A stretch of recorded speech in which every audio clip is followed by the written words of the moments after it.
ઓમ શ્રી સ્વામિનારાયણાય નમો નમઃ. ઓમ શ્રી ઘનશ્યામ મહારાજાય નમો નમઃ. ઓમ શ્રી પરબ્રહ્મણે નમઃ.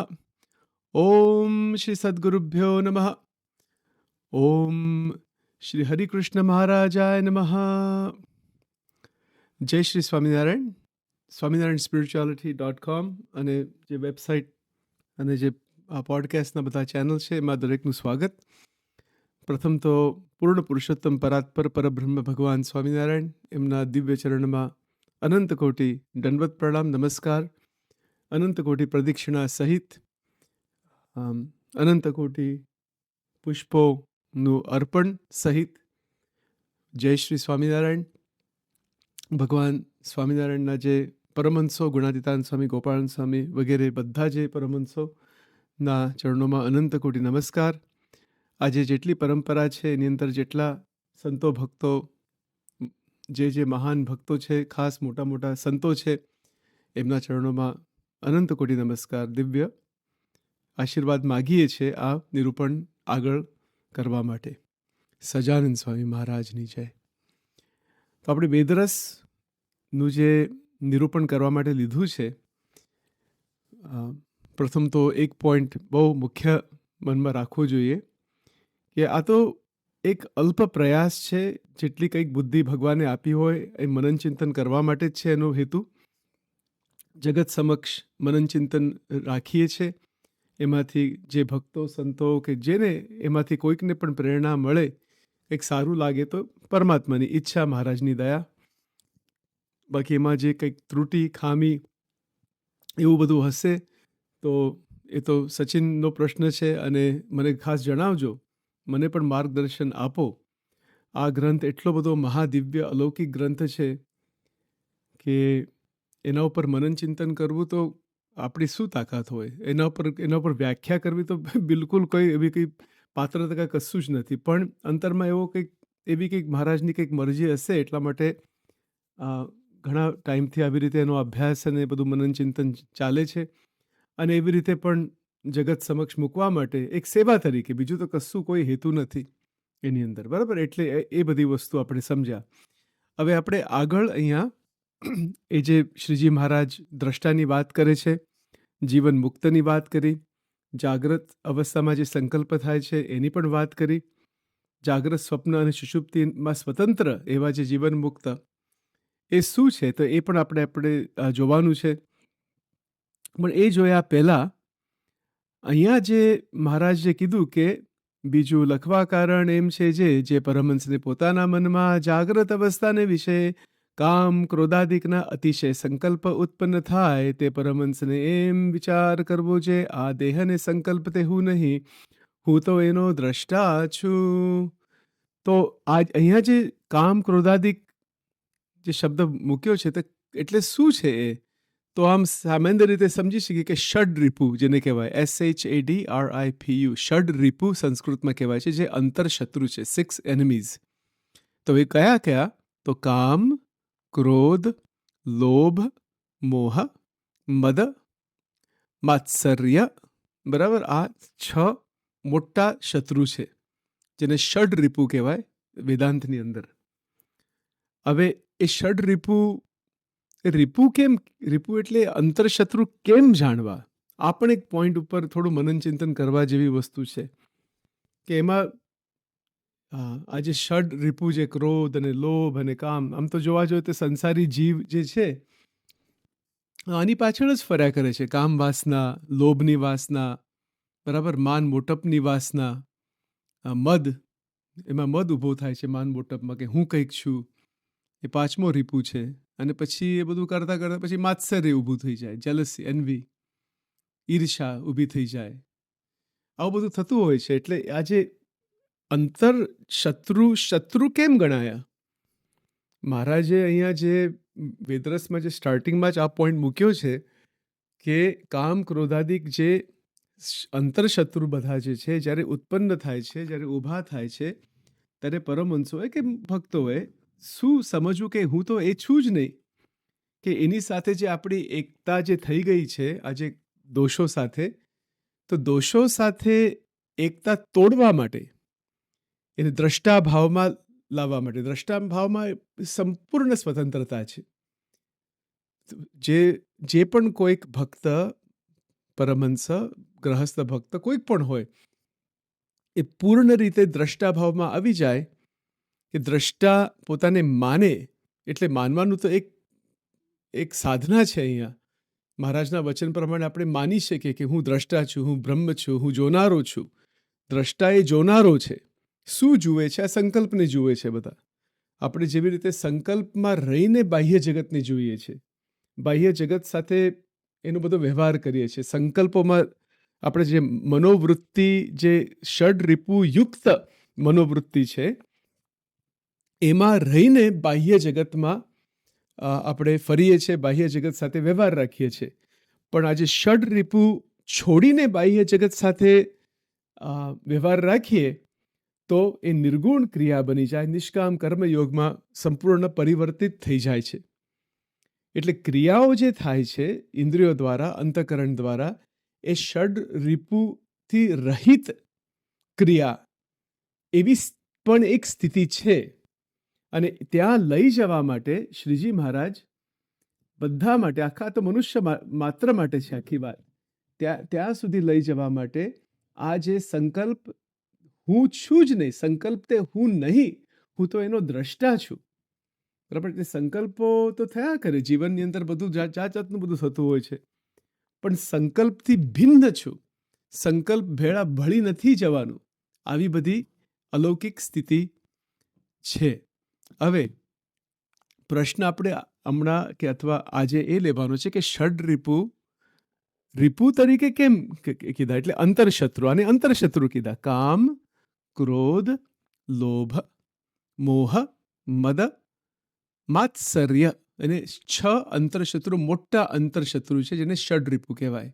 રિપુ એટલે શત્રુ, કે આંતરિક શત્રુ છે. આ બાહ્ય શત્રુ પણ હોઈ શકે જીવનમાં, અને આ અંતરના શત્રુ છે.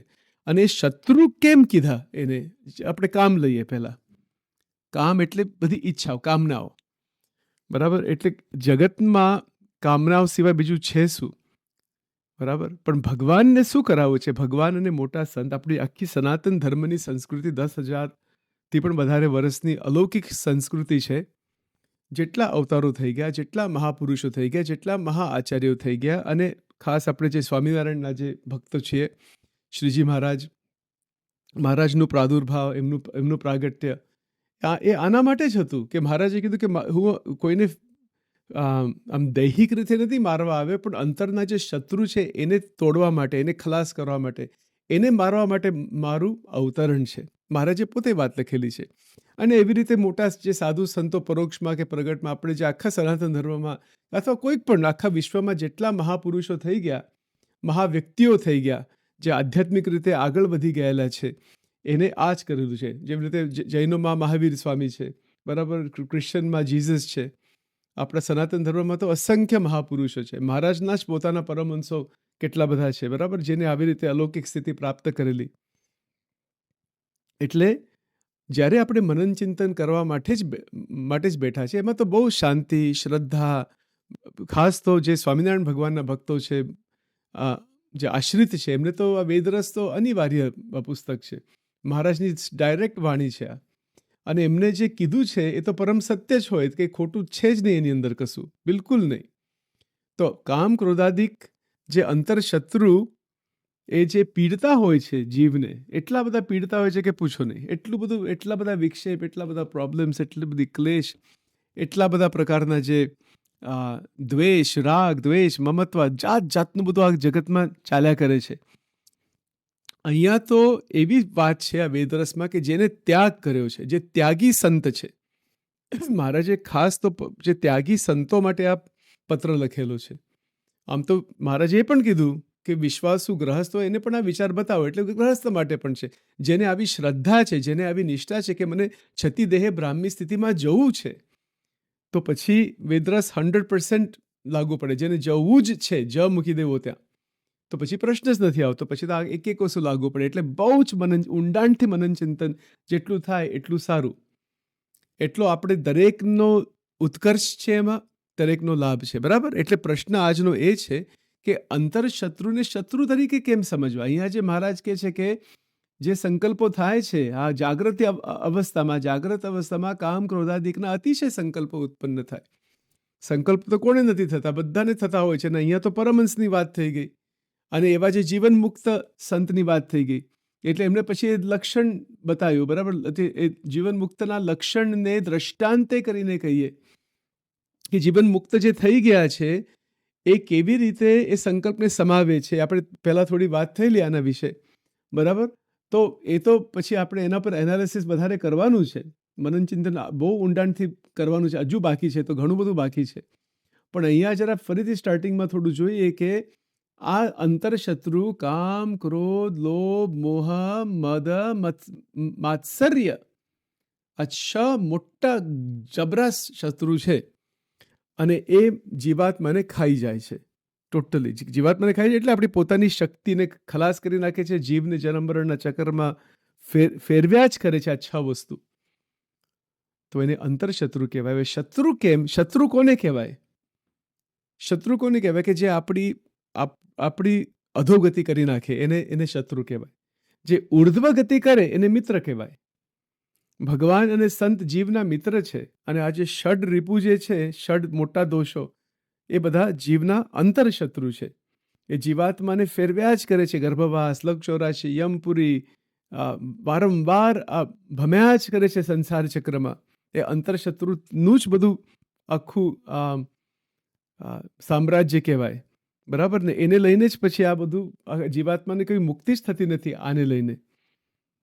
એટલે શ્રીજી મહારાજ સ્વામિનારાયણ ભગવાન ખાસ અહીંયા પૃથ્વી ઉપર પ્રગટ્યા, જેને આપણે માનીએ છીએ, જે સ્વામિનારાયણ ભગવાનના ભક્તો છે, કે પુરુષોત્તમ ભગવાન છે, સ્વયં પરબ્રહ્મ છે. બરાબર. તો એમનું આખું હેતુ એ હતું. હેતુ શું છે? કે આ ષડ રિપુમાંથી બહાર નીકળીએ, સંપૂર્ણ બહાર નીકળે. કંઈક નોટ 90%, નોટ 95%, નોટ 99%, 99% એવું નહીં, 100% બહાર નીકળી જઈએ આમાંથી. કેવું કહેવાય કે અને આમાં થાય છે શું કે આના ઉપર બહુ જ સચોટ મનન ચિંતનની જરૂર છે. મોટા સત્પુરુષ, જે મહાન સંતો આજે પ્રગટ છે, એમના ચરણોમાં નિષ્કપટ ભાવે કહેવું પડે કે હે પ્રભુ, આ શત્રુ પીડે છે, તમે દયા કરજો. એટલે પ્રત્યક્ષ સત્પુરુષ મળ્યા હોય તો એમને વાત પણ કરી શકાય, આશીર્વાદ લઈ શકાય, પત્રથી ગમે તે રીતે લઈ શકાય, અથવા ફોટો હોય મોટા સંતનો આજના સમય પ્રમાણે તો એવી રીતે પણ કરી શકાય. ગુણાતીતાનંદ સ્વામી, ગોપાલ સ્વામી, નિત્યાનંદ સ્વામી, મુક્તાનંદ સ્વામી, મોટા મોટા મહારાજના દિવ્ય પરમહંસો છે, તો એમને પણ પ્રાર્થના કરી શકાય. ખાસ તો સ્વામિનારાયણ ભગવાનને પ્રાર્થના કરવાની છે. પણ આપણે પ્રશ્ન થાય છે શું કે જીવાત્મામાં અહંકાર એવો વિચિત્ર પડ્યો છે કે અંતરશત્રુને પરમ મિત્ર તરીકે માનીને બેઠો છે આ જીવાત્મા. જો જે ખરેખર મોટા મોટા ભયાનક શત્રુ છે, આ 6 એ મિત્ર તરીકે બેઠો છે. કારણ કે એને જે એના જે અનુભવો છે એની અંદર એ અનુભવ એને જોઈએ છે. એટલા માટે આજે કામની વાત આપણે કરીએ, કામ એટલે તો અનેક પ્રકારનું એનું નિરૂપણ થઈ શકે. કામ એટલે ઈચ્છાઓ બધી. આમ જોવા જાઓ તો વ્યાપક દ્રષ્ટિથી ભગવાન સિવાય બીજી કોઈક પણ કામના એટલે કામ. એ તો એક બહુ વ્યાપક સમજણ આ શબ્દની થઈ ગઈ. બીજી સમજણ એવી છે કે જે સ્ત્રી પુરુષમાં આસક્તિ, સ્ત્રીને પુરુષમાં, પુરુષને સ્ત્રીમાં, આ જે જબરદસ્ત જે આસક્તિ જે છે, જેને લઈને જ આખો સંસાર ચાલે છે. બરાબર. બધી જ યોનિઓમાં આ જીવાત્મા વારંવાર આવ્યા કરે છે. આ કામ વાસનાથી જ આવે છે. ભગવાને કળ ચડાવેલી છે. ગરુડા પ્રથમ 34 ભગવાને કળ ચડાવેલી છે. ભગવાને જ માયાનું ચક્કર એવી રીતે ફેરવ્યું છે કે જેને લઈને એની મેળે જ બધું ઓટોમેટિક ચાલ્યા કરે. એમાં ગીતાજીનો પણ એક શ્લોક છે કે ઈશ્વરઃ સર્વભૂતાનામ યંત્રારૂઢાની માયયા ન ઈશ્વરઃ સર્વભૂતાનામ વૃદ્ધે શ્રેર્જુન તિષ્ઠતિ ભ્રામયન સર્વભૂતાની યંત્રારૂઢાની માયયા. ગીતાજીમાં આ શ્લોક છે. આ જ પોઈન્ટ, એ જે શ્લોક જે છે અને ગરુડા પ્રથમ 34 એનું બધું કનેક્શનમાં આવી જાય છે. એટલે પરમાત્માની માયા એવી છે, દૈવી એશા ગુણમયી મમ માયા દુરત્યા મામ એવૈ પ્રપદ્યન્તે માયા મેતામ તરંતિ તે. તો સીધી વાત છે, આપણે આ સમજી શકીએ. માયા એની છે, માયા પરમેશ્વરની છે. અને એની અંદર આ જીવ ફસાઈ ગયેલો છે અને એ માયા સાથે જે બંધન છે, અનાદિકાળથી જે બંધન છે, એનો જે અનુભવ, એ બંધનનો અનુભવ એટલે આ ષડરિપુ. બંધન જીવાત્માનું એવું વિચિત્ર વિચિત્ર બંધન છે. તો કામ, ક્રોધ, લોભ, મોહ, મદ અને માત્સર્ય, આ છ રિપુનું, આ છ અંતરશત્રુનું મહાબંધન છે. અને એ બંધનમાં જ રહ્યા કરે છે, રહ્યા જ કરે છે, રહ્યા જ કરે છે. તો એના માટે બહાર નીકળવા માટે પહેલી વસ્તુ, તો પહેલો પોઈન્ટ એ છે કે એને સમજવા જોઈએ કે છ એ છ છે શું. તો કામ, વાસના. જો વાસના શબ્દ ઉપર આપણે ગરડા પ્રથમનું 11મું જોયેલું, બરાબર? એટલે જે પૂર્વે જે વિષયો પ્રાપ્ત થયા હોય, સાંભળ્યા હોય, દીઠા હોય, એવું બધું થયું હોય, એની જે અંતઃકરણની વિશે ઈચ્છા વર્તે એને વાસના કહીએ. અને જે વસ્તુ નથી મળી, જે વિષયો નથી મળ્યા, એની પણ જો ઈચ્છા વર્તે એને પણ વાસના કહીએ. શ્રીજી મહારાજે એટલું સચોટ એની વાસનાની વ્યાખ્યા કરી દીધી છે પ્રથમના 11માં જ. બરાબર? એટલે હવે આ શું છે? આ અંતરદ્રષ્ટિનો વિષય છે. વિષય કેવી રીતે છે કે આપણે જો ખરેખર ભગવાનના ભક્ત થયા હોય, કે કોઈક સંત દીક્ષા લીધી હોય, કે આપણે આ સત્સંગની અંદર આગળ વધવા માટે, આધ્યાત્મિક રીતે વધવા માટે પ્રયત્ન કરતા હોઈએ, તો આ એક એવો દોષ છે, કે આવો એક અનુભવ છે, કામ વાસના. કે આજના જમાનામાં તો આ બધું ઇન્ટરનેટમાં એટલું બધું જાતનું બધું આવે છે, હવે તો કંઈ એ વસ્તુ કંઈ દુર્લભ રહી પણ નથી. જે પહેલા જમાનામાં જે સ્ત્રીનો ભોગ, કે સ્ત્રીને પુરુષનો ભોગ, એ આમ બહુ દુર્લભ ગણાતું હતું. પણ હવે તો બધું આ કશું એવું રહ્યું પણ નથી. અને એમાં તો હવે ડેમેજ, એટલે એટલું બધું નુકસાન થાય છે આ બધા ભોગોમાં.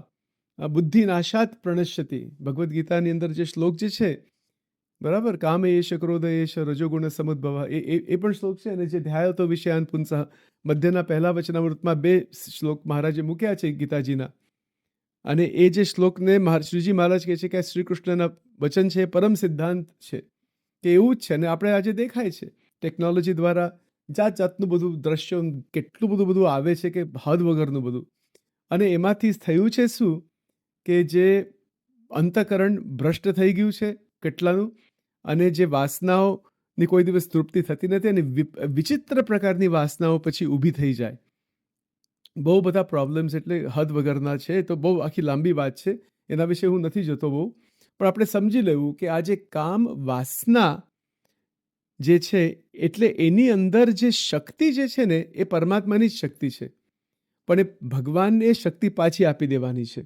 ભગવાને શક્તિ જીવને આપેલી છે એના જે સાંસારિક ક્રિયા કરવા માટે, કે સંસારમાં કે માયાનો અનુભવ કરવા માટે ભગવાને શક્તિ આપેલી છે. પણ એ માયાનો અનુભવ કેમ કરાવ્યો છે, કે એ અનુભવ થયા વગર એ પરમાત્મા સુધી કેવી રીતે પહોંચી શકે? જીવાત્મા જો સુષુપ્ત જ પડ્યા હોય, એનો કોઈ અનુભવ જ નથી, તો એવી રીતે એ ના ચાલે. એટલે અનુભવ કરાવવા માટે, અને પછી એને જ્ઞાન એવી રીતે ભગવાન આપે છે, સમજણ આપે છે. જેવી રીતે વેદરસમાં અહીંયા મહારાજ કહે છે કે આ બધું જ્યારે થાય છે સિસ્ટમમાં, આપણા સિસ્ટમમાં, ત્યારે એ કેમ થાય છે, એ બધા દોષો કેમ આવે છે, કે સત્સંગની ગરજ રહે. સ્વામીની વાતો એમાંથી સત્સંગ થાય, સત્સંગનો મહિમા સમજાય, એટલા માટે થાય છે. બરાબર? એનો પણ કંઈક હેતુ છે. આ બધા દોષો જે આવતા હોય છે, એનો પણ એક હેતુ એ છે કે એનાથી બહાર નીકળવા માટે, માયામાંથી બહાર નીકળવા માટે આ દોષોનો અનુભવ થાય છે. એટલે કેવળ દોષ જ છે, કે એમાં પણ કંઈક ગુણ છે. ગુણાતીતાનંદ સ્વામીની વાતોમાં જ આવે છે, આ પ્રથમ પ્રકરણમાં જ આવે છે આ વાત. બરાબર? તો એની અંદર પણ કંઈક ગુણ છે, કે સત્સંગની ગરજ રહે, નિર્માની ભક્ત રહે, એમાંથી જ્ઞાન થાય. આવી બધી વાતો ગુણાતીતાનંદ સ્વામીએ કરી. બહુ એના પર બહુ રિસર્ચ આપણે કરીએ ને, તો કેટલું બધું નીકળે. એ તો આપણે શોર્ટમાં થોડું લઈશું અહીંયા, કે જ્યારે કામનો જે આપણે ઈચ્છા ઊભી થાય છે, કામ વાસનાની, તો એ તરફ જવામાં કેમ જીવ જાય છે? કારણ કે એને એક પ્રકારનો અનુભવ થાય છે અંતઃકરણમાં. એ વાસનાઓ દ્વારા, વિષયો દ્વારા એક અનુભવ થાય છે. હવે એ અનુભવ જે છે ને, એ અનુભવ બ્રહ્માનંદ નથી, એ તો વિષયાનંદ છે, કે વિષયનું સુખ છે. વિષય દ્વારા મળેલું જે સુખ દુઃખનું દ્વંદ્વ છે, અને સીમિત છે. કોઈક પણ વિષયોનું સુખ સીમિત જ હોય, એ અખંડ આનંદ નથી. આ બહુ જ્ઞાનાત્મક દ્રષ્ટિથી સમજવું પડે કે આને દોષ કેમ કીધો. બરાબર. અને ગીતાજીમાં પણ કામને પછી કામદેવ પણ કીધેલો છે. કામનો પણ એક દેવ છે અને કૃષ્ણ ભગવાન કહે છે કે એ દેવ હું છું પાછો. એ પણ વાત લખેલી છે. અને કામ વાસના, જે કામ એશ ક્રોધો એશ રજોગુણ, એ રજોગુણમાંથી જે કામ વાસના આવેલી છે એ પણ વાત છે આખી. ખ્યાલ આવી ગયો ને? એટલે જે રજોગુણમાંથી જે કામ વાસના આવે છે એમાં તો જીવનું બહુ જ બંધન થાય છે. પણ જ્યારે એની વૃત્તિ પરમાત્મા તરફ જાય છે એટલે દૈવત કે એની અંદર જે દૈવત જે છે કે ભગવાનની શક્તિ છે આ, અને ભગવાનનો કેટલો બધો મહિમા છે જેને લઈને અનંત કોટી બ્રહ્માંડ અક્ષરના એક રોમના કોટીના રોમમાં શું કહેવાય કે એક રોમના કોટીના ભાગમાં ફર્યા કરે છે અણુની પેઠે. પણ એ બધું ફર્યા કરે છે, બધું જે છે એ બધું ભગવાનની સંકલ્પ શક્તિ છે. એટલે પરમાત્માની જ શક્તિ છે, એમને જ મૂકેલું છે. અને એમને એવી રીતે મૂક્યું છે કે સૃષ્ટિ બધી ચાલ્યા જ કરે. ઓલરાઈટ, એ પોઈન્ટ સમજી ગયા. તો એ જે અનુભવ જે છે, કામ, ક્રોધ, લોભ, આ બધા જે અનુભવો છે, એ અનુભવ જે થતા હોય છે ઇન્દ્રિયો અંતઃકરણ દ્વારા, એ હું નથી, હું તો એનો દ્રષ્ટા છું. અનુભવ કોણ કરે છે? આત્મા. અનુભવ કોણ કરાવે છે? એ પરમાત્મા. આત્માની અંદર જ પરમાત્મા રહેલા છે અને એ કર્મ ફળ પ્રદાતા રૂપે રહેલા છે. આપણે કર્મ કરીએ, એ કર્મ કરવાની પણ શક્તિ એની જ છે. શક્તિ આપણું કશું સ્વતંત્ર છે જ ને, આપણે પૂરી રીતે પરતંત્ર છે. બધી એની જ મરજી, એની જ શક્તિ, બધું એનું જ આપેલું છે. તો એ સમજણ રાખીને સમજવું જોઈએ કે અનુભવ કરનારો કોણ છે અને અનુભવ કરાવે અને અનુભવ કરાવનારો કોણ છે. અનુભવ કરે છે એ જીવાત્મા, અને એ જીવાત્મામાંથી એ દ્રષ્ટા ભાવમાં આવી જાય. જીવ એટલે આની અંદર આ ષડ રિપુ અને બધા 3 શરીરના બધા ભાવમાં આમ એકત્વ ભોગવે છે. જન્મ મરણનું ચક્ર પ્રથમનું 7મું એવી રીતે ભોગવ્યા જ કરે છે. એનું એ અન્વય સ્વરૂપ કહેવાય જીવનું. પણ જ્યારે વ્યતિરેક સ્વરૂપમાં આવી જાય છે ત્યારે એ જુદો છે. અને શ્રીજી મહારાજને ત્યાં એ કરાવવું છે કે આ બધા 3 શરીર, 3 ગુણ, ષડ રિપુ અને આ બધું જે છે એનાથી હું નોખો જ છું, સંપૂર્ણ જુદો છું. કેવું કહેવાય? કેટલી અમેઝિંગ વાત છે, કેટલી અદ્ભુત વાત છે આ. અને કેટલી સ્વતંત્રતા છે આની અંદર, કેટલો આનંદ છે આની અંદર, કેટલી માનસિક શાંતિ, સ્થિરતા, મન શરીરનું પણ બધી તંદુરસ્તી, health of the body and the mind, કેટલું સરસ છે આ.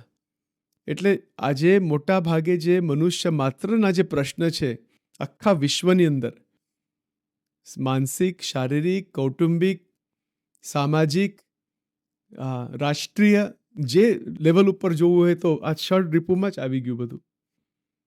બરાબર. આજે લોભ પણ કેટલો બધો નડતો હોય છે, કેટલા બધા યુદ્ધ ચાલે છે આખા સંસારમાં, બધી જ રીતે યુદ્ધ, આમ ટોપ ટુ બોટમ. ઘરમાં પણ યુદ્ધ અને આખા બધા જે દેશોમાં પણ યુદ્ધ ચાલે છે. એનું કારણ શું છે? લોભ. બીજું શું કારણ છે? એટલે આ જે ષડ રિપુ અંતરથી નાશ થવા જોઈએ, ત્યારે આખી પૃથ્વી સ્વર્ગ બની જાય, એકદમ સરસ બની જાય. બરાબર. ષડ રિપુ જો નાશ થઈ જાય તો પછી તો ક્યાં પ્રશ્ન છે? કે કોઈ સાથે કંઈ પ્રશ્ન જ નથી રહેતો. દરેક મિત્ર ભાવમાં, પ્રેમ ભાવમાં આવી જાય અને પછી શાંતિથી એકબીજા સાથે વાત કરે, એકબીજાનું સમજે, બધું થાય એમાંથી.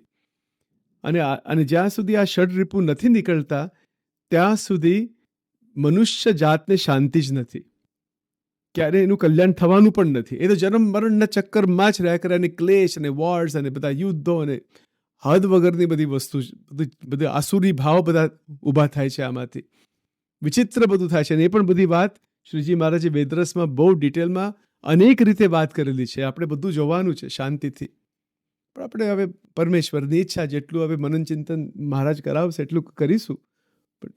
બાકી આ તો અગાધ વસ્તુ છે. આપણે આમાં જે ષડ રિપુનું નિરૂપણ કરવા જઈએ ડિટેલમાં તો એ તો વર્ષો જાય એવી વસ્તુ છે.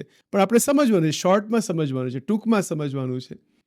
આપણે પાસે વર્ષો નથી. આના ઉપર એનાલિસિસ બહુ કરવાની જરૂર પણ નથી. બરાબર. એનાલિસિસ તો આપણી વૃત્તિ ક્યાં હોવી જોઈએ? ભગવાનની અંદર જ વૃત્તિ અખંડ તેલ ધારાવત જ્યારે થઈ જાય ત્યારે આપણું કામ પૂરું થઈ ગયું. બસ. સાધનાના દૃષ્ટિથી મોટી સાધના એ છે, અને એ સાધનને તોડવા માટે, એ વૃત્તિઓને તોડવા માટે ષડરિપુ જ છે: કામ, ક્રોધ, લોભ, મોહ, મદ, માત્સર્ય. છમાં બધું આવી ગયું. પછી એની વ્યાખ્યા બહુ બહુ થઈ શકે, પણ આ છમાં એ છ એવા છે કે એને પોતાનો અનુભવ છે.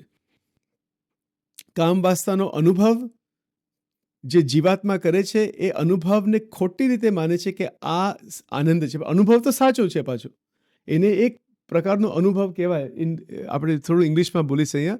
In philosophy of mind it is called qualia, QUALIA. And that qualitative nature of the first person experience is exactly what Shriji Maharaj is talking about with regards to the entanglement of the Jivatma with these sense objects in terms of the psychological reaction that is happening within the mind body brain complex. હવે આ બધી વસ્તુ translation હું હમણાં નથી કરતો, પણ રેકોર્ડિંગમાં આવી ગયું, પછી તમે જોઈ લેજો. પોઈન્ટ શું છે આટલો કે ભગવાન એ જીવને ફળ આપનારા છે, કર્મ ફળ પ્રદાતા. શિક્ષાપત્રીમાં પણ વાત લખેલી છે. જીવાત્મામાં કર્મ કરવાની તાકાત આપેલી છે, એ શક્તિ આપેલી છે, અને પછી કર્મના બંધન થઈ જાય છે. જે કર્મ કરે છે બહુ બંધન થઈ જાય છે.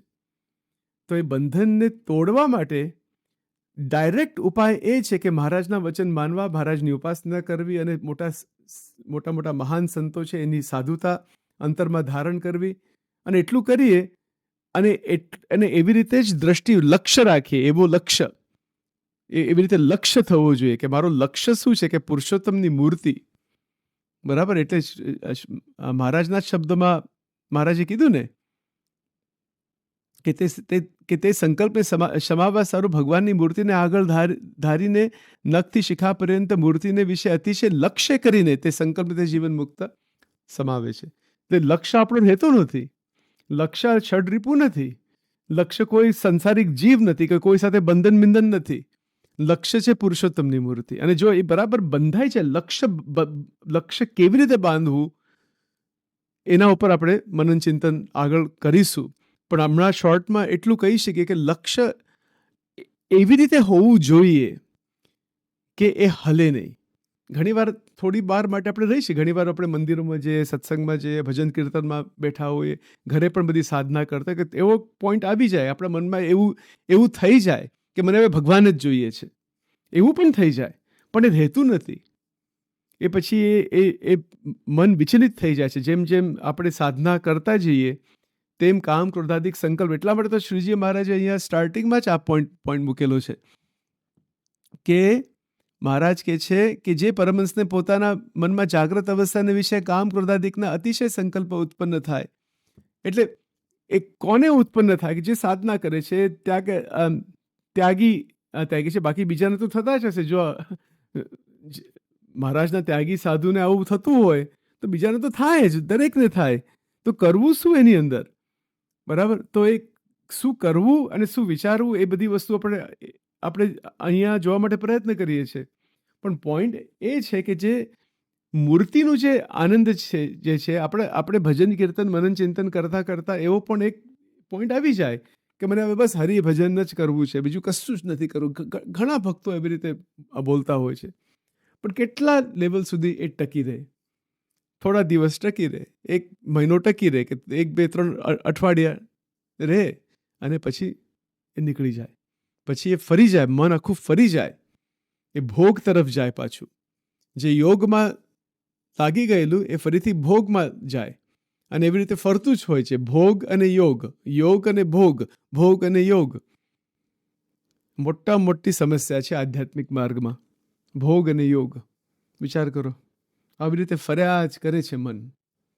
મનોમય ચક્રની ધારાની જે વાત લખેલી છે, મુક્તાનંદ સ્વામીનો પ્રશ્ન છે, સારંગપુરનું કંઈક વચનામૃત છે, 6ઠ્ઠું કે એવું કંઈક વચનામૃત છે, 7મું, મે બી 6, 7. એની અંદર આ વાત લખેલી છે. તો ભોગ અને યોગમાં ના ફરે અને કેવળ મૂર્તિમાં રસબસ રહે, એ ઉત્તમ વસ્તુ છે. પણ હવે આ બોલવું બહુ સહેલું, પણ રહે છે એવી રીતે? નથી રહેતું મોટા ભાગે. એનું કારણ શું? એનું કારણ છે આ ષડરિપુમાં કંઈક હજુ માલ માન્યો છે. આજે કામ વાસ્તવમાં પણ એવી રીતે એ જે અનુભવ જે છે એ અનુભવ જીવને છોડવો નથી. એનો જે રસ એને જે રસ મળે છે એમાંથી એ રસ એને છોડવો નથી. ક્રોધમાંથી પણ રસ મળે છે. એક અહંકારનો રસ છે. એટલે રસ એટલે કેવી રીતે મળે છે એને? કોઈક ઉપર ક્રોધ થઈ જાય તો પછી એ બહુ ક્રોધ કરે એટલે એને એક અહંકારનું સેટિસ્ફેક્શન મળે. સેટિસ્ફેક્શન એટલે એક પ્રકારની પૂર્તિ મળે કે એક it's an intense reaction when desires are obstructed. That is ક્રોધ. ઈચ્છા પૂરી ના થાય ત્યારે એમાંથી ક્રોધ ઊભો થાય છે. બરાબર. ભગવદ્ ગીતા 2.63 બરાબર. એ જે 2 શ્લોક આપણે બોલ્યા એ 2.63માં આવી જાય છે ગીતાજીમાં. એટલે ક્રોધ પણ એક પ્રકારનો એક ભોગ જ છે. અને જ્યાં સુધી આ બધી વસ્તુ મનની અંદર રમ્યા કરે છે, ફર્યા કરે છે, જ્યાં સુધી આનો અનુભવ આપણે છોડી નથી શકતા કે છોડવો જ નથી, આ જ અહંકાર કહેવાય કે ભગવાનનું જ સુખ લેવું છે, ભગવાનની મૂર્તિનું જ સુખ લેવું છે, ભગવાનના ભજન કીર્તન મંત્ર સ્તોત્ર ચરિત્રો એનું જ સુખ લેવું છે અને બીજી બધી વસ્તુ એ જ્ઞાન વૈરાગ્ય ધર્મ દ્વારા બાજુમાં મૂકી દેવી. સચિનથી બોલવું સહેલું છે પણ થાય છે એવી રીતે એ તો મારે જોવું પડે. એ તો કોઈકને બતાવવાની વાત નથી. It's not some external thing. બાહ્ય વસ્તુ નથી એ. આપણે જો સાધના કરતા હોઈએ, ખરેખર ભગવાનનો સાક્ષાત્કાર જ કરવો છે, તો એવી હિંમત છે આપણી પાસે કે ષડ રિપુને બાજુમાં ફેંકી દઈએ અને મૂકી દઈએ, સંપૂર્ણ ફેંકી દઈએ, અંતરથી તોડી નાખીએ એને, અંતરથી ફેંકી દઈએ એને. કેવું કહેવાય? યુદ્ધ વગર. પાછું આંતરિક યુદ્ધ કરવાથી તો આપણે હરવાના જ છે. એ વસ્તુ યુદ્ધમાં પડવા જેવું જ નથી. એને એની મેળે જ શમાવા. શ્રીજી મહારાજે યુદ્ધ નથી શબ્દ વાપર્યો વેદરસમાં. શ્રીજી મહારાજે એવો શબ્દ વાપરે છે કે સંકલ્પને શમાવવા સારું. નેચરલ સાયલન્સ એટલે એની મેળે શાંત, એકદમ શાંત પડી જાય. એ ભગવાનના પ્રતાપથી પડી જાય છે. બરાબર. બાકી એક મન હા પાડે છે ને એક મન ના પાડે છે. આ બધા જે પ્રોબ્લેમ છે બધા બહુ બધા ડિસ્કસ કરેલા છે વચનામૃતમાં પણ. એમાંથી વધારે ઘોટાળા થતા હોય છે કે આપણે યુદ્ધમાં જ્યારે પડી જઈએ સંકલ્પો સાથે ત્યારે એ વાસનાઓ વધારે પ્રબળ પણ બની શકે અને પછાડે, વારંવાર પછાડે જીવને. એ પછી એટલે એક મન હા પાડે, બીજું મન ના પાડે અને બધું યુદ્ધ ચાલ્યા કરે. એ યુદ્ધમાં પડવા જેવું જ નથી. તો યુદ્ધમાં ક્યારે ના પડીએ? ત્યારે ભગવાન જ જોઈએ છે એવો એક લક્ષ્ય, સંપૂર્ણ લક્ષ્ય ત્યાં બાંધવો પડે. જરાક પણ અંતરમાં બીજી ઈચ્છાનું કંઈક બીજ રહી ગયું હશે તો પછી એ બીજ ઉગવાનું. ડેફિનેટલી એ બીજ ઉગી જ જાય. જેમ સમય આવશે ને ત્યારે બીજ એકદમ ઉગી જાય. અને જો એ બીજ ઉગી જાય તો ફરીથી ભોગમાં જાય. એટલે ભોગ અને યોગ, ભોગ અને યોગ, યોગ અને ભોગ આની અંદર ફર્યા કરે. અને એને એવી રીતે જીવન. આ તો સત્સંગની વાત છે, ભગવાનના ભક્તોની વાત છે, મુમુક્ષુની વાત છે. મોટા ભાગના જે ભક્તો મુમુક્ષુ, મોટા ભાગના સંતો પણ પોસિબલી, આપણે તો ખ્યાલ ના હોય એટલું બધું, પણ બધાને જ આ તકલીફ પડતી હોય. એટલા માટે તો શ્રીજી મહારાજે સીધી વાત કરેલી છે કે અતિશય સંકલ્પો ઊભા થાય બધા ષડરિપુના. તો એ સંકલ્પ જ હું નથી, એ તો ડાયરેક્ટ એન્સર છે આ કે હું તો કંઈક જુદો જ છું. અને સૂર્ય જેવો પ્રકાશમાન. એટલે થોડી વ્યાખ્યા આપેલી છે કે આત્મતત્વ એ બ્રહ્મતત્વ કેવું છે? અતિશય તેજોમય મૂર્તિ છે ભગવાનની. એ તો આત્માની અંદર રહેલા છે. પણ મારું ઓરિજિનલ સ્વરૂપ કોણ છે? મારું ઓરિજિનલ સ્વરૂપ શું છે? કે આપણું ઓરિજિનલ સ્વરૂપ દિવ્ય છે. આપણું ઓરિજિનલ સ્વરૂપ સચ્ચિત આનંદ છે. આપણું ઓરિજિનલ સ્વરૂપ આ શરીર નથી, આ મન નથી, આ ષડરિપુ સાથે કંઈ લેવા દેવા નથી. આવી બધી વાત છે. પણ બહુ અઘરું શું છે આની અંદર કે ષડરિપુ જ્યારે ઊભા થાય છે ને ત્યારે એ ટાઈમે એવું જ લાગે કે આ જ કરવા જેવું છે. પણ પછી નથી કહેતા કે પછી પાછળથી પશ્ચાતાપ થાય કે આ ક્રોધ ના કરવો જોઈએ, આટલો બધો લોભ મારામાં કેમ છે, આ કામ વાસના કેમ પીડ્યા કરે છે. આવી રીતે બધું બહુ જ થતું હોય છે. કારણ કે એ સીમિત સુખ છે. એમાં જે કંઈક સુખ મળતું હોય છે એ એકદમ એટલું બધું સીમિત છે અને એમાં દુઃખ બહુ જ ભરેલું છે અને શક્તિનો નાશ છે. 3 પોઈન્ટ સમજવા. સુખ અતિશય સીમિત છે, એમાં દુઃખ પણ અતિશય ભરેલું છે, કારણ કે બધું બ્રેનમાં ચેન્જીસ એવા બધા થતા હોય છે આપણા મગજમાં. એ તો બહુ it's based on neuroscience. એ બધું ઇંગ્લિશમાં પછી એની બધી વ્યાખ્યા છે આપણી. અને ત્રીજો પોઈન્ટ એ છે કે અખંડ આનંદની પ્રાપ્તિ તો થતી જ નથી. પશ્ચાતાપ પણ બહુ થાય છે અને વાસનાઓ બંધાય છે. જેટલી વાર એનો અનુભવ કર્યા કરીએ ષડરીપુનું, એટલી એ વાસના સ્ટ્રોંગ બની જાય એવું છે. રિપીટ કર્યા કરો. It is cold the hard wiring in the brain. એટલે અંતઃકરણની અંદર એ અશુભ સંસ્કાર, મલિન સંસ્કાર એ બધા આવતા જાય છે. અને મોટા ભાગના મનુષ્યમાં એટલો બધો માનસિક કચરો છે. માનસિક કચરો એટલે માનસિક ક્લેશ એટલા બધા છે કે પૂછો નહીં. એટલા માટે તો બધા કેટલા લોકો દુઃખી છે આ માનસિક રોગોથી. એનું કારણ જ છે કે એના બહુ જ બધા કારણ છે. અશુદ્ધ આહાર, પંચ જ્ઞાન ઇન્દ્રિયોનો અશુદ્ધ આહાર, ગરડા પ્રથમ 18મું. એ તો ત્યાં તો સ્ટાર્ટિંગ તો ત્યાંથી જ છે આખું. જે અશુદ્ધ આહાર 5 ઇન્દ્રિયો દ્વારા થાય છે, બધું અંતઃકરણમાં બેસી જાય છે. અને પછી એના ઉપર એ મનન ચિંતન ચાલુ, અંતઃકરણ આખું ફર્યા જ કરે છે બધી વસ્તુમાં.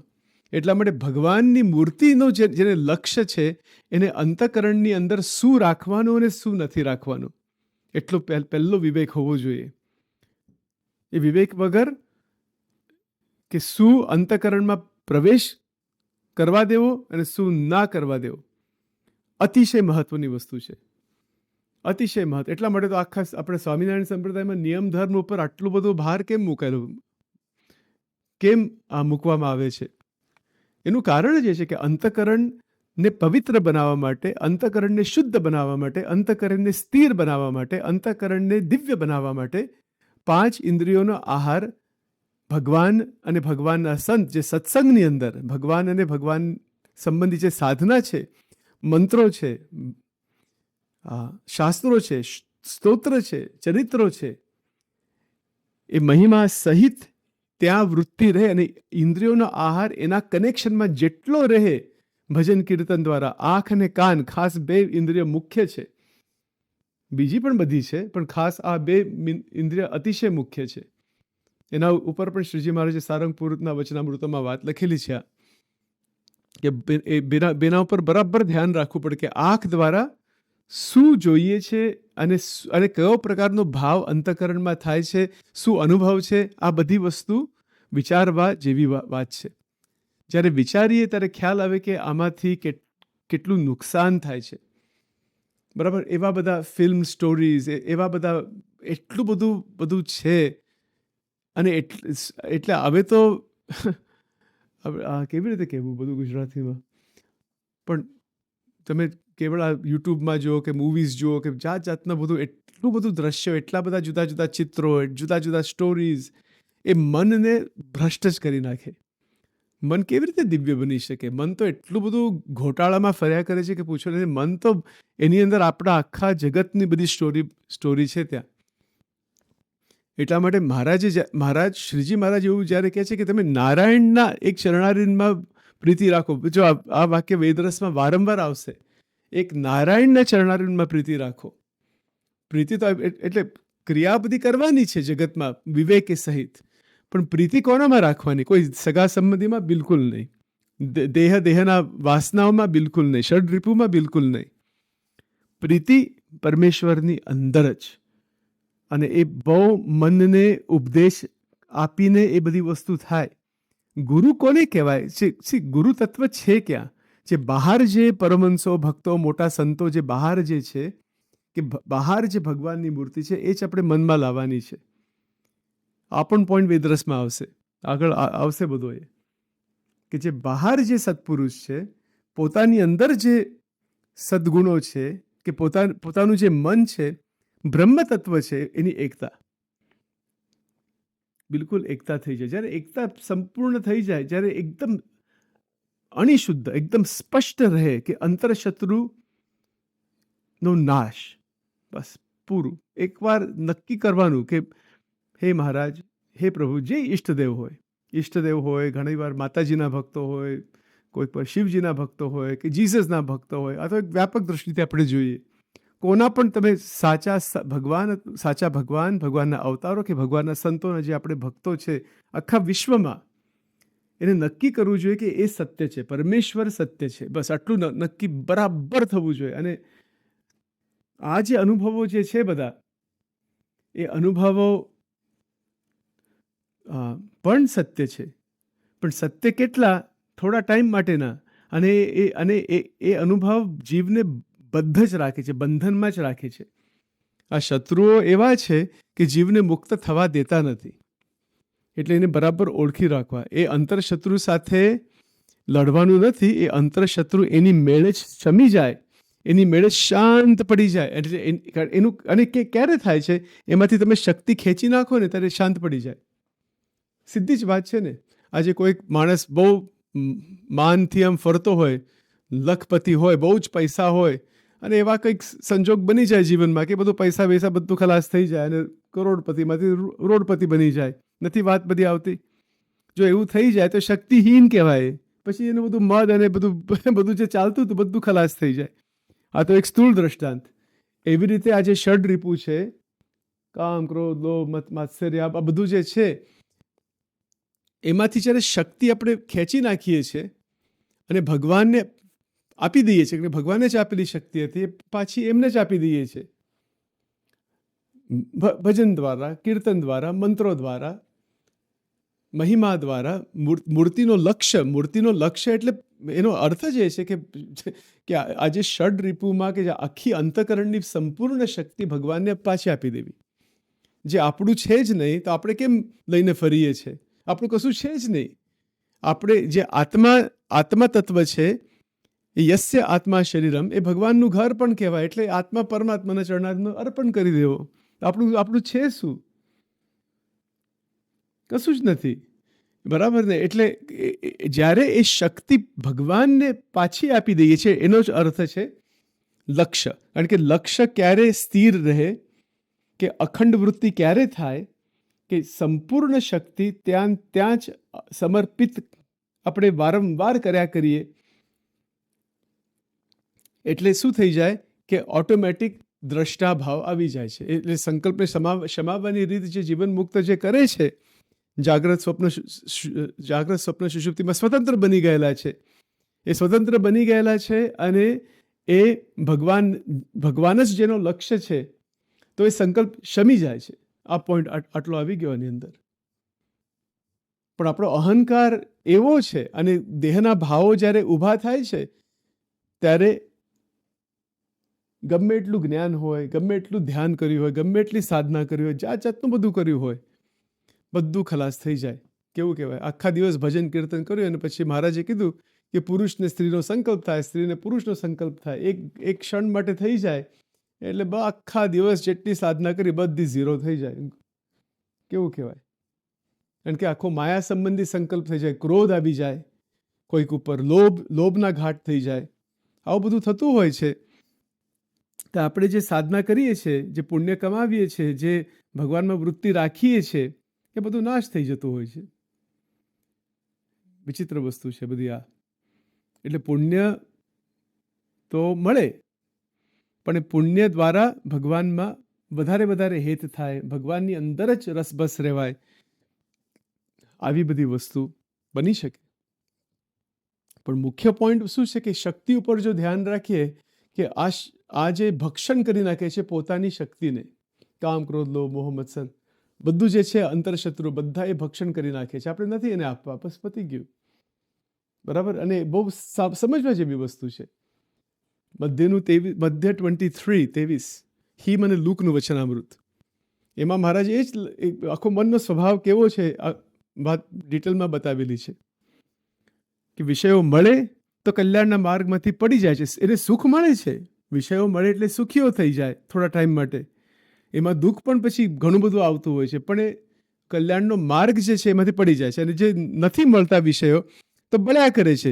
હિમ અને લૂકનું વચનામૃત, નથી મળતું એમ બળ્યા કરે છે. ગરડા મધ્ય 23 જોઈ લેજો. પણ એમાં કલ્યાણનો માર્ગ એટલે શું બતાવેલો છે કે પરમ ભાગવત સંત, સાધુતાનો માર્ગ છે. આ બંને વસ્તુમાંથી છૂટી ગયેલા કે જે વિષયો ના મળે અથવા મળે એમાં સુખ પણ નહીં અને દુઃખ પણ નહીં, સંપૂર્ણ સ્થિરતા ભગવાન લક્ષ્ય છે. પરમ સાધુતા ગ્રહણ કરી હોય, પરમ ભાગવત સંત જેને કહેવાય, જેને આ હિમ અને લુક કોઈ કશું થતું નથી, એટલે એને જ કલ્યાણનો માર્ગ કીધો. મહારાજ શબ્દ એવા વાપર્યા છે શ્રીજી મહારાજે મધ્ય 23માં કે કલ્યાણનો માર્ગ એવો છે કે એમાંથી પડી જાય છે આ હિમ અને લુક, આ બધા આ ક્લેશમાંથી. આજે અંતઃકરણની અંદર ક્લેશ ઊભો થાય છે કે જે ભોગ પ્રાપ્ત થાય તો પણ તકલીફ, તો પણ કલ્યાણના માર્ગમાંથી પડી જાય, અને જો ભોગ પ્રાપ્ત ના થાય તો પણ અંતરથી બળ્યા કરે કે મને નથી મળતું, નથી મળે, આમ બળ્યા કરે. વિચિત્ર બહુ પ્રોબ્લેમ્સ છે બધા, પૂછો નહીં. એટલા માટે ગૃહસ્થ આશ્રમનો પણ એક માર્ગ છે, ત્યાગાશ્રમનો પણ એક માર્ગ છે, પણ ધ્યેય તો એક જ છે. આ પોઈન્ટ ઉપર આવવું જોઈએ, આજ નહીં તો કાલે, નહીં તો ગમે ત્યારે. કયા પોઈન્ટ ઉપર આવવું જોઈએ? કે લક્ષ્ય, ભગવાન જ એક લક્ષ્ય છે, બીજું કોઈ લક્ષ્ય નથી. કેટલી મોટી વાત કહેવાય, બહુ મોટી વાત છે. એ નથી થતું, અને જો થાય તો અખંડ વૃત્તિની વાત, ગરડ પ્રથમનું પહેલું, જીવ ઈશ્વર માયા બ્રહ્મ તત્કાળ દેખાય જો એવી ઈચ્છા હોય તો.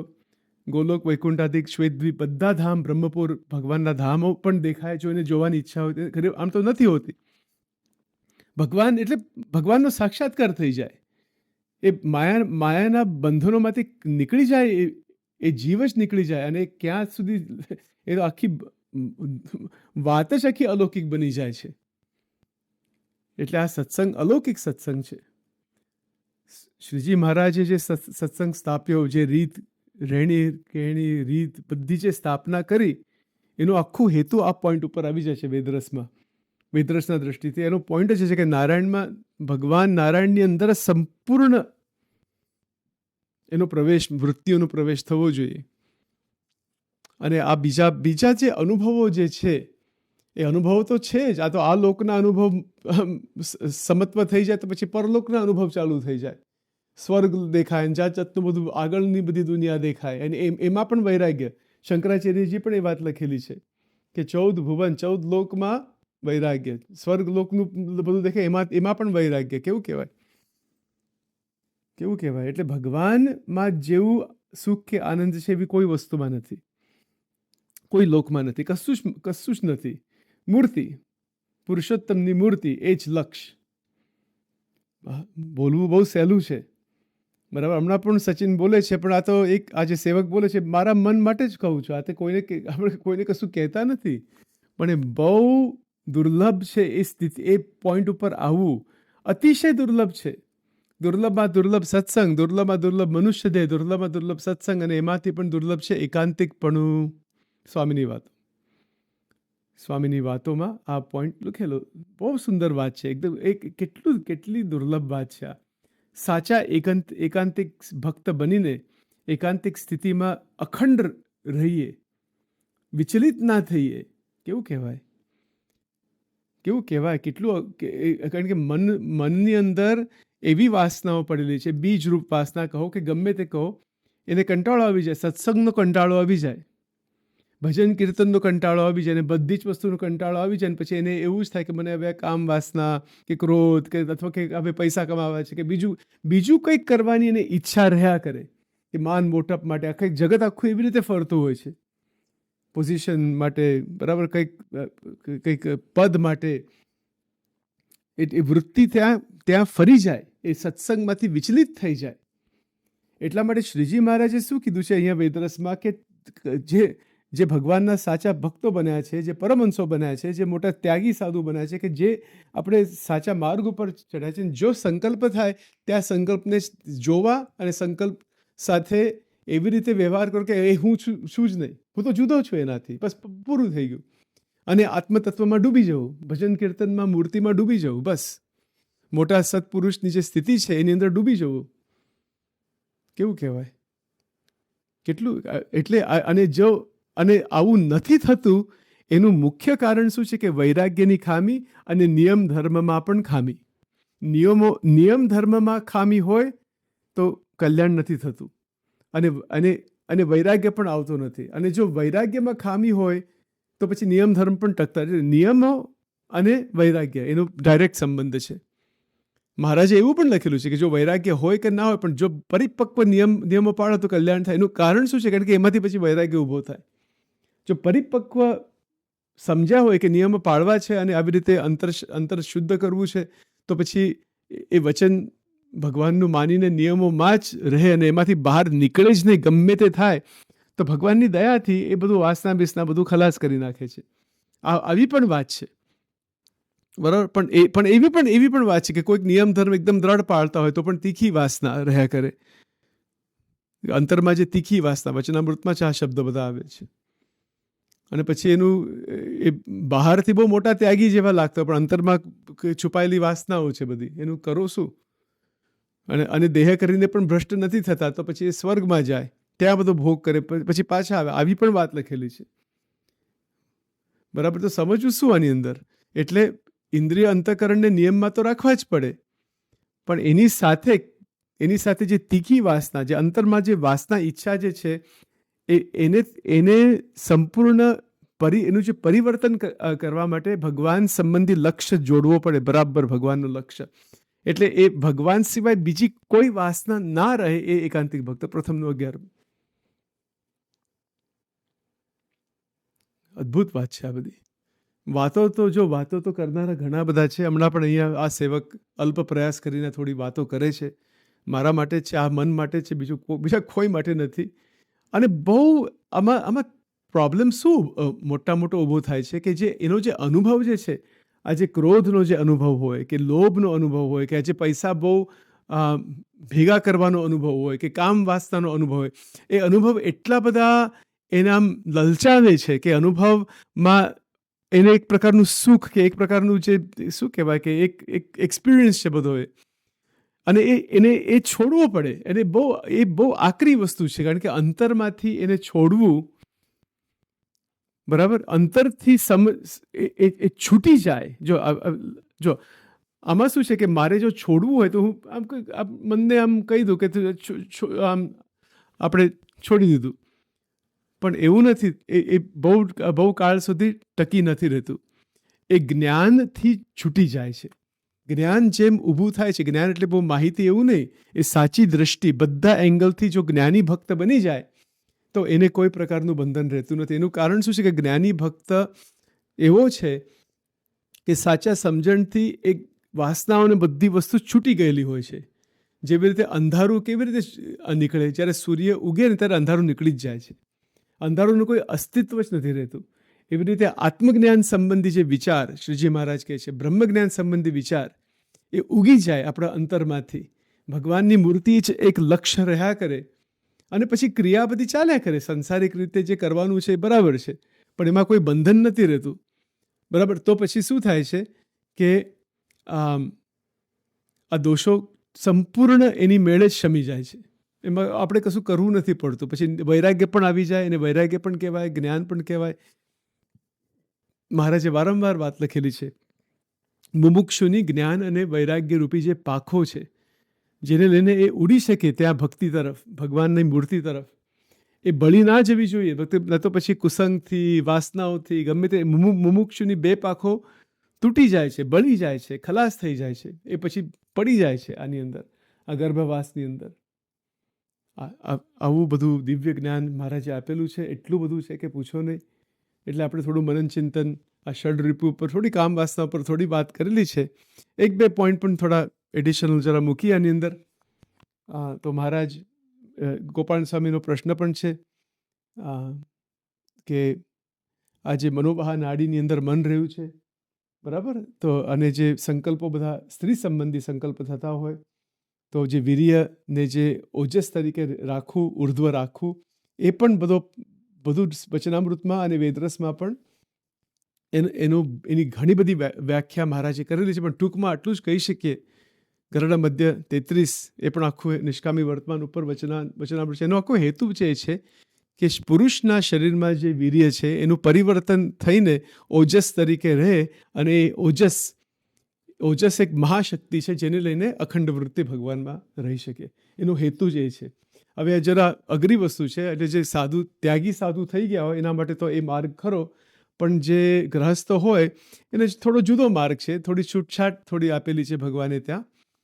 ગરુડા મધ્યનું લગભગ 20મું વચનામૃત આઈ થિંક એવી રીતે જ વાત છે, જનક રાજાની વાત છે અને સુખદેવજીની વાત છે.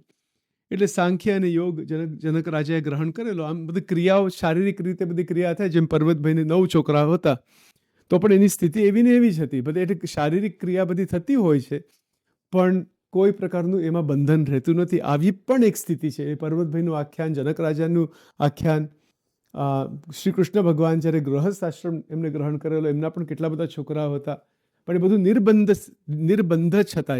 એ કોઈ બંધન નહોતું એની અંદર.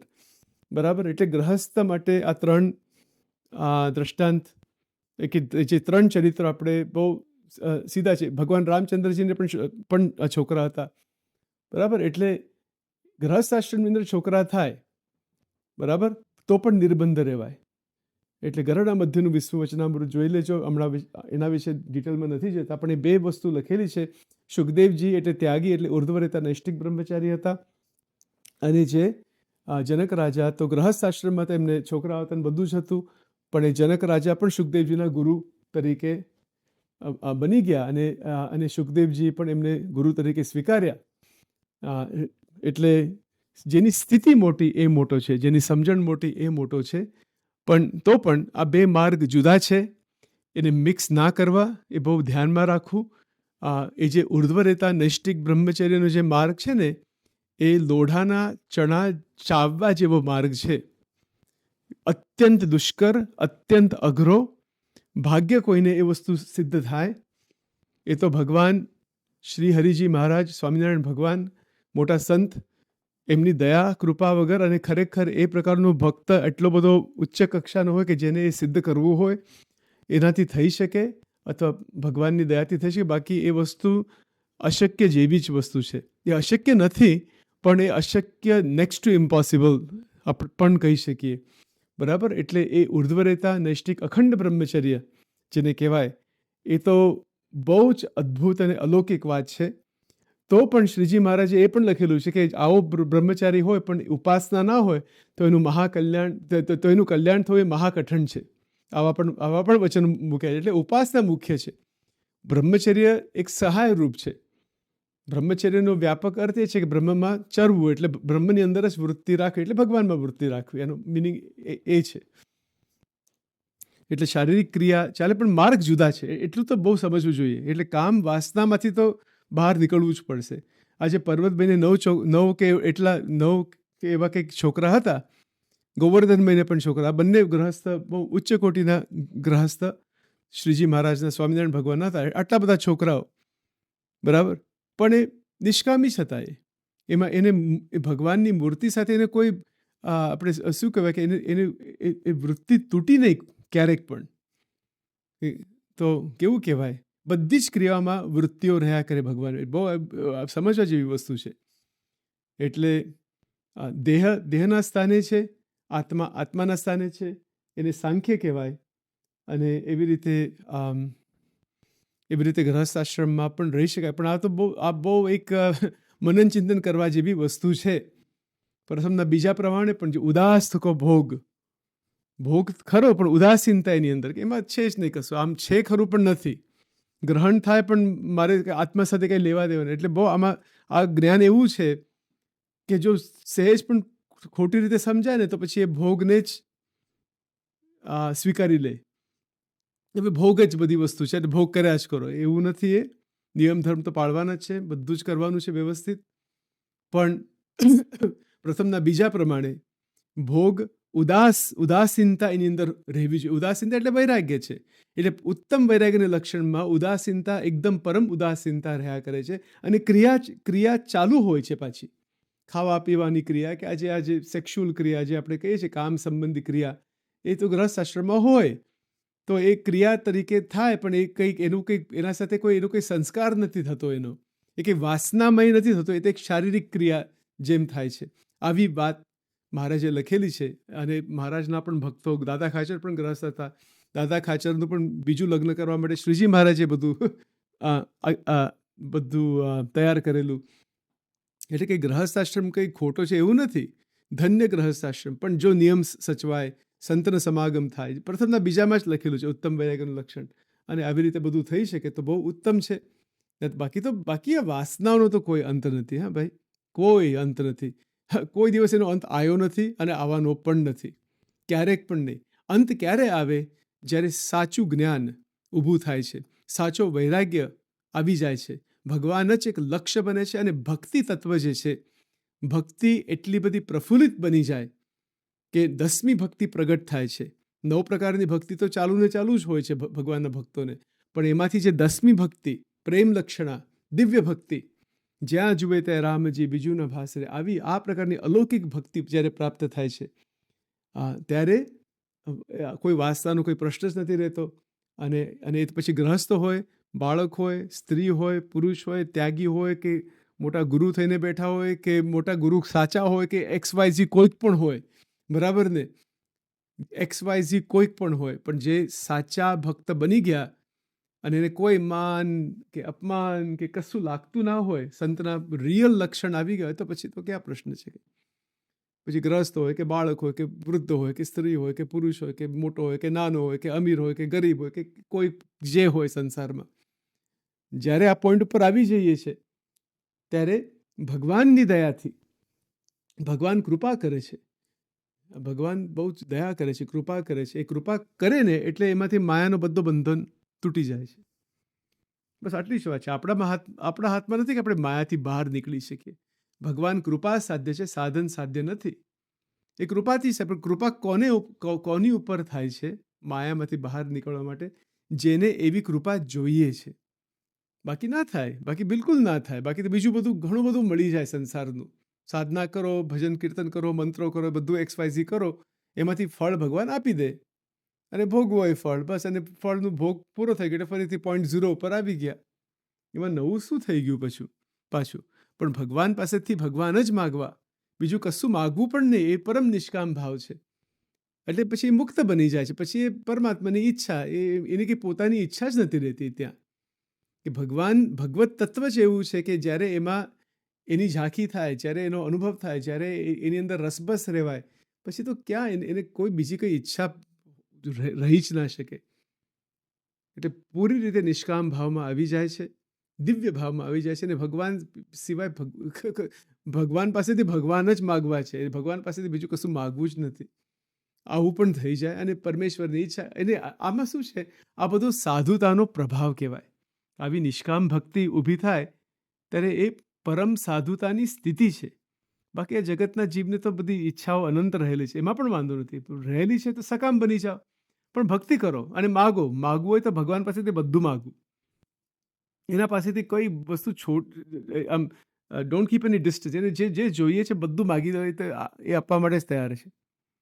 અને પછી એવી રીતે ભક્તિ છોડવી નહીં. વસ્તુ મળી જાય, વિષયો મળી જાય, જે આપણે જોતું તો મળી જાય, પછી ભક્તિ છોડવી ને આગળ જવું, આગળ સાધના કરવી જ, આગળ વૃત્તિ રાખવી જ, જેને લઈને આત્માનો સાક્ષાત્કાર થાય, બ્રહ્મનો સાક્ષાત્કાર થાય, ભગવાનનો સાક્ષાત્કાર થાય. એવી રીતે આ આખો માર્ગ છે. આ બહુ જ, અને આપણે થોડી કામ વાસ્તાની થોડી વાત આજે કરી. આ તો બહુ મોટી વાત છે બધી, એના પર વ્યાખ્યા બહુ થઈ, પણ આપણે દોષોની શું વ્યાખ્યા બધી કરવી? સમજી લેવું, શોર્ટમાં ટૂંકમાં સમજી લેવું ને એમાં એ છોડી દેવા.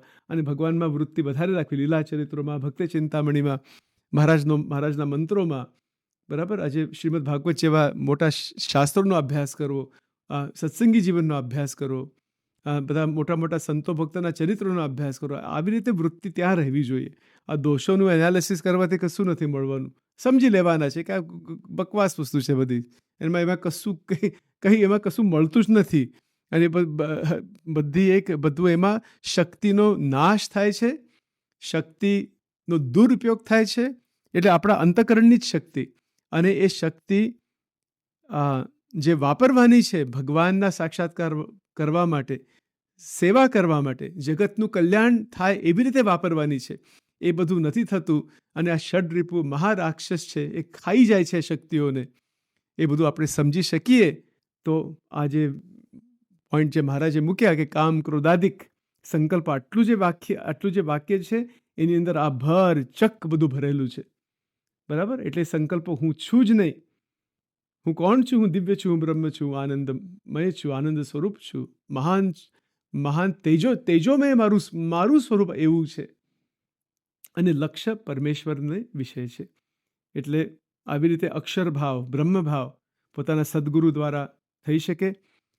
બહુ કોઈ ગુરુમાં વિશ્વાસ ના હોય તો મહારાજમાં વિશ્વાસ રાખી મહારાજને જ સદગુરુ બનાવી દેતા. મહારાજ ઈષ્ટદેવ પણ છે અને સદગુરુ પણ છે, તો પણ ચાલશે. તો એવી રીતે કરો. અથવા ગુણાતીતાનંદ સ્વામી, ગોપાલ સ્વામી, બે મોટા તો મહારાજના પરમહંસ બીજા પણ હતા બધા. તો એમને વિશે ગુરુ ભાવ રાખવાનો, એમાં પણ વાંધો નહીં આવે.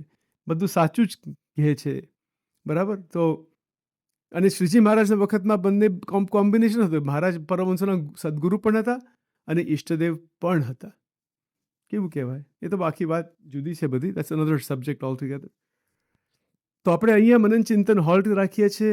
દરેકના ચરણોમાં પ્રાર્થના, દરેકના ચરણોમાં અનંત કોટી દંડવત પ્રણામ.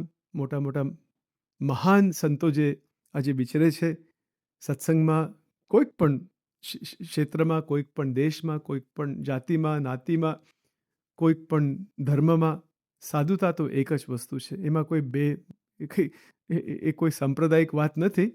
એ તો ક્યાંક પણ હોઈ શકે. તો જ્યાં જ્યાં મોટા મોટા ભગવાનના દિવ્ય ભક્તો સંતો છે, એમના દરેકની ચરણરજ માથે ચડાવીને ભગવાન અને ભગવાનના સંત, ભગવાન અને ભગવાનના ભક્તો રાજી થાય, કલ્યાણ થાય. આ વેદરસનો મહિમા વધારે વધારે બહાર નીકળે અને એમાંથી કંઈ નહીં, મહારાજની સેવા થાય, મહારાજ પ્રસન્ન થાય, પરમેશ્વર પ્રસન્ન થાય. બીજું આપણે શું જોઈએ છે? આપણી કઈ કિસ ઝાડકી પત્તી એવું છે. પણ તો પણ આપણું પણ અસ્તિત્વ ભગવાનને લઈને છે. તો એવી બધી પ્રાર્થના સહિત દરેકનું હિત થાય, કલ્યાણ થાય, દરેક આ વિચિત્ર બંધનોમાંથી નીકળી જાય અને પરમેશ્વર પાસે પહોંચી જાય, મુક્ત બની જાય, અક્ષરરૂપ જે પંક્તિ છે એની અંદર ભળી જાય. એવી રીતે ભગવાન સ્વામિનારાયણ, બધા અવતારો અને બધા જે મહાન પુરુષો, દરેકના ચરણોમાં પ્રાર્થના. સહજાનંદ સ્વામી મહારાજ કી જય. શ્રી સદગુરુભ્યો નમઃ.